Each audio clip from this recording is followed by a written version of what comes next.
Bon, mesdames, messieurs, il s'avère que j'ai lancé une partie récemment en robot. Ça faisait longtemps que j'avais pas joué les robots et comme je voulais faire une vidéo à ce sujet, je me suis dit bon, pourquoi ne pas relancer une game vite fait. Et j'ai eu la bonne idée de mettre une crise x10 en 2300. Alors, il s'avère que je n'étais pas prêt, mais j'ai trouvé une parade. Alors, voilà, je vais vous montrer vite fait comment est-ce que ça se passe. Ça risque de d'ailleurs mal se passer parce que là, il y a un petit peu trop de flotte qui me fonce dessus, hein. Comme vous pouvez le voir, on a des 300K de puissance de flotte qui m'arrivent sur la bouche. Est-ce que j'aurai la possibilité de tous les fumer? Je ne sais pas. J'en ai déjà clapé bien 1 million avant ça. Vous voyez les débris juste ici. Et tout ça avec cette petite flotte. Donc en vrai, on va voir ce que ça va donner. Mais je suis relativement confiant. Alors, assurément, au bout du compte, je vais perdre. On note que j'ai 830 vaisseaux là actuellement. Bon, j'ai deux flottes qui arrivent techniquement en renfort. Elles seront pas là à temps, mais bon, c'est pas grave.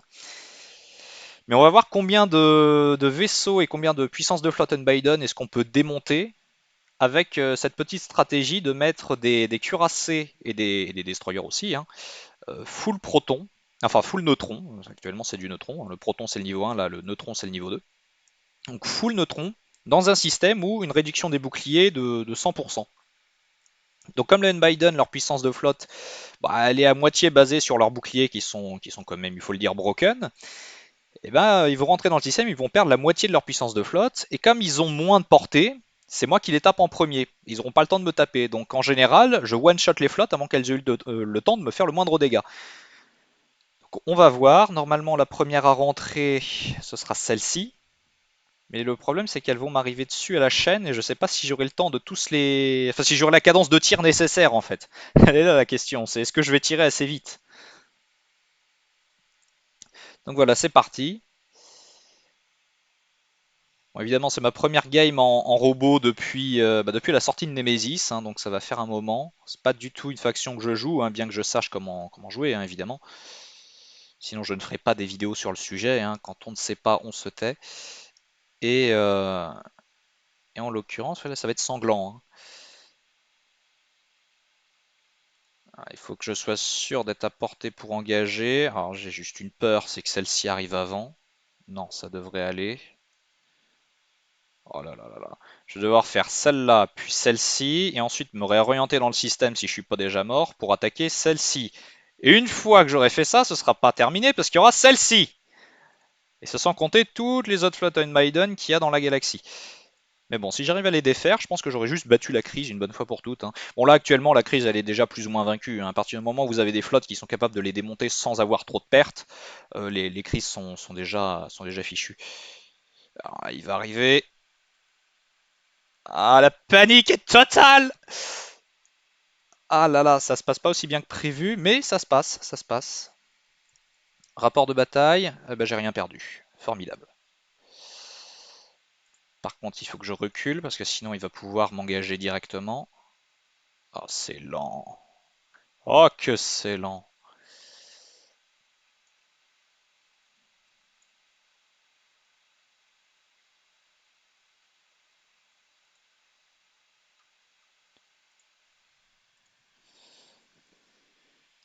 Les Starbase qui s'achèvent, hein. Évidemment, la capacité navale, hein, en fin de jeu, c'est la seule chose dont vous avez besoin, parce qu'en vrai, l'alliage, comme vous pouvez le constater, normalement, je pourrais même en avoir davantage.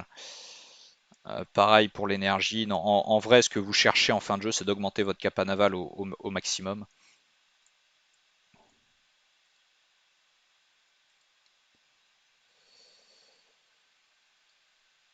On va essayer de les renforcer en espérant que ça arrive à temps. Alors oui aussi, peut-être pour ceux qui se posent des questions, bon, je ferai une vidéo pour les corvettes, enfin pour les vaisseaux, hein, mais je mets des corvettes comme vous pouvez le voir, dans mes flottes de cuirassés. La raison, c'est pas du tout le fait que ça engage et que du coup ça dévie des tirs ennemis, hein, ça comme certains peuvent le dire parfois. Non, non, la seule raison, c'est que votre flotte, bah, elle se base sur la vitesse, non pas du vaisseau le plus lent, mais du vaisseau le plus rapide. Ce qui fait que si vous mettez des corvettes dans votre flotte de cuirassés, bah, elle va aller à pleine vitesse. Et techniquement, bah, avec ça, une flotte de cuirassés est plus rapide qu'une flotte de destroyers.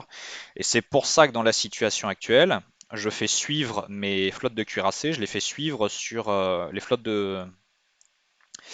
de destroyers, parce que sinon elles sont trop rapides. Bon là maintenant j'ai perdu les corvettes, donc il faut que je fasse attention, ils sont repassés plus lents. Donc il faut définir quelle est la flotte la plus lente pour éviter tous les déconvenus. Donc normalement c'est celle-ci. Et vous calez tous vos vaisseaux sur la flotte la plus lente pour qu'ils engagent en même temps en fait. Enfin, ils engageront pas forcément en même temps en raison de la portée, hein, évidemment, mais pour éviter que vous ayez une flotte derrière, en fait, c'est surtout ça. Donc bon, Unbiden, flotte numéro 2. On les allume, ils n'ont pas le temps de tirer. Nous, on fait c'est du véritable tir au pigeon. Ah, là, ils ont pu tirer. Est-ce qu'ils m'ont infligé des dégâts? Je ne sais pas. J'ai vu des tirs d'Unmaiden. Rapport de bataille. Ouais, j'aurais perdu des destroyers, hein. C'est pour ça que les destroyers, c'est pas forcément fou en late game, hein. Vous avez beaucoup de pertes. Parce qu'ils engagent d'un peu plus près. Et ils sont aussi beaucoup plus fragiles, hein, donc voilà. Alors la question est de savoir laquelle des deux va rentrer en premier. Donc j'aurais tendance à dire celle-ci. Quand j'aurai mes deux autres flottes de cuirassés qui vont venir, là ça va être, ça sera un massacre encore plus unilatéral.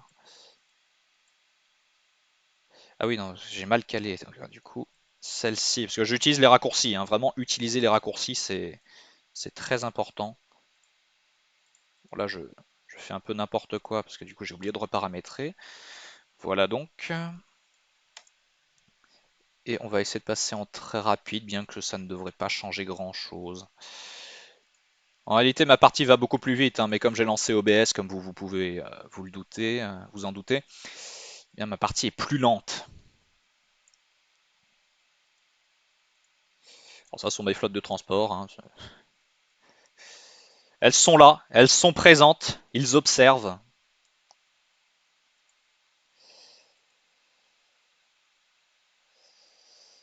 Ah, que ce jeu est lent en late game. Si vous avez que Stellaris de lancer, ça peut le faire. Stellaris et Discord, mais si vous avez autre chose, de la stabilité basse, que se passe-t-il? Je n'ai plus de service. Non, pas lui. Lui, voilà. Bon, tout ça, je pense que je couperai au montage, sauf si je fais sans montage, et du coup, j'aurais dit ça dans le vent. Alors,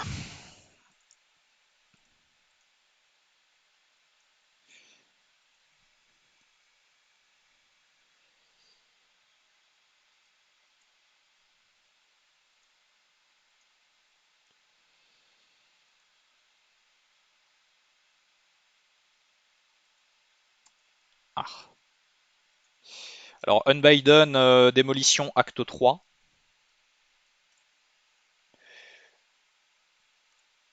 Oh que c'est beau.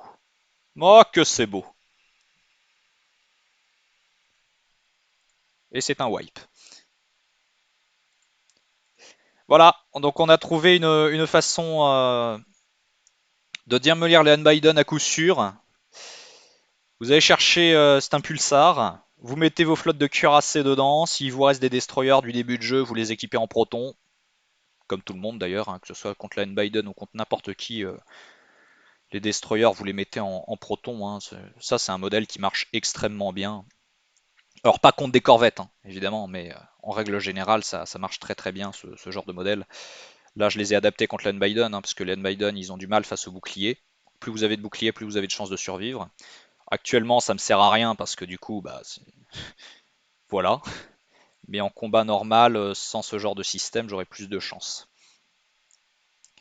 Et donc voilà, j'ai perdu encore 3 destroyers, mais j'ai encore wipe une flotte, hein, de 300k. Alors que, on le rappelle, j'ai quand même beaucoup moins de puissance de flotte, hein. Voilà, hein, j'ai à peine 200 000, on va dire, avec ce qui va arriver et tout. Bon, évidemment, j'ai quand même pris l'atout d'ascension défenseur de la galaxie, hein. Mais parce que j'ai vraiment cru que j'allais mourir en fait. C'est pour ça, j'ai pris tous les devants possibles et imaginables. J'ai passé les édits intéressants, hein. Mais évidemment, munitions volatiles, vous le passez pas parce que vous n'avez pas d'armes cinétiques, hein, vous avez que des armes énergétiques. Enfin, vous avez ça, mais ça tire pas en fait. Ça ferait pas grand chose, hein, parce que de toute façon, ils ont pas de bouclier. Donc voilà, donc on va peut-être attendre qu'il y ait une nouvelle flotte qui arrive pour qu'on la déboîte et qu'on fasse ça en mode ralenti ultra classe. Mais même pas en fait, tout a déjà été tué, si c'est pas merveilleux. Donc juste pour la beauté, je pense que je ferai quand même un extrait là qui va suivre ce passage pour, euh, pour le faire en mode ralenti, en mode CTRL F9, hein, pour ceux qui ne connaissent pas la touche. Là, hop, vous faites disparaître l'interface et vous avez toute la beauté du jeu qui s'offre à vous. Cette flotte qui est déjà bien trop stackée pour être jolie, mais qui est présente, hein. D'ailleurs, vous pouvez, hop, si vous verrouillez la vue, hop, CTRL F9, et vous pouvez regarder sous tous les angles. Que c'est beau. Que c'est beau. Voilà, la petite armada invincible pour ces êtres venus d'une autre dimension, mais qui n'auront pas réfléchi au fait que bah, ils devaient fuir les pulsars, hein, parce que bah voilà. Enfin bon, formidable. Je vous dis bonne soirée ou bonne journée, ça dépend, et à la prochaine.